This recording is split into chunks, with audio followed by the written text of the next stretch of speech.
হেবা নিয়ে অনেকের মনে অনেক প্রশ্ন।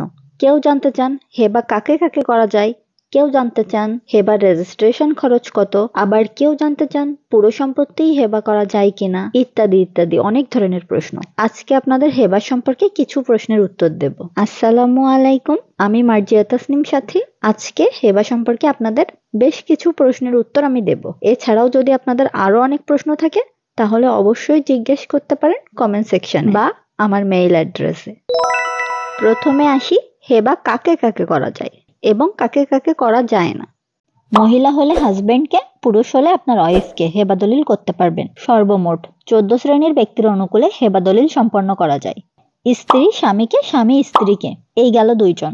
এরপর আপনি মহিলা হন বা পুরুষ হন, আপনি হেবা করতে পারবেন আপনার ছেলেকে, আপনার মেয়েকে, আপনার ছেলের ঘরের নাতি নাতনিকে, আপনার মেয়ের ঘরের নাতি নাতনিকে, আপনার আপন ভাই বোনকে, আপনার বাবা মাকে, আপনার দাদা দাদিকে, আপনার নানা নানিকে। টোটাল এই 14 শ্রেণীর ব্যক্তির অনুকূলে হেবা দলিল সম্পন্ন করা যায়।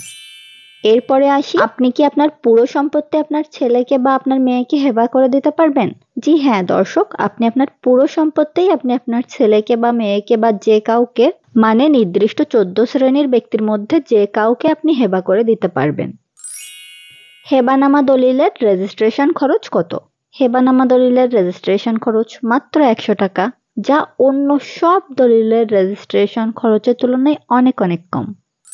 হেবাকৃত সম্পত্তি হেবা গ্রহীতা, মানে যার নামে সম্পত্তিটা হেবা করা হয়েছে, সে কি চাইলেই বিক্রি করে দিতে পারে? আর যদি সে হেবাকৃত সম্পত্তি বিক্রি করার জন্য অধিকারী হয়, তাহলে প্রশ্ন হচ্ছে সে ওই প্রপার্টি কতদিনের মধ্যে বিক্রি করে দিতে পারবে?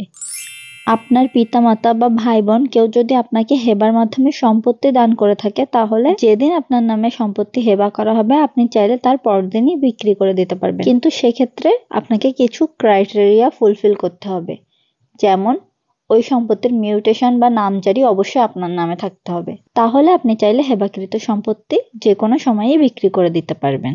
আজকের পর্ব এতটুকুই।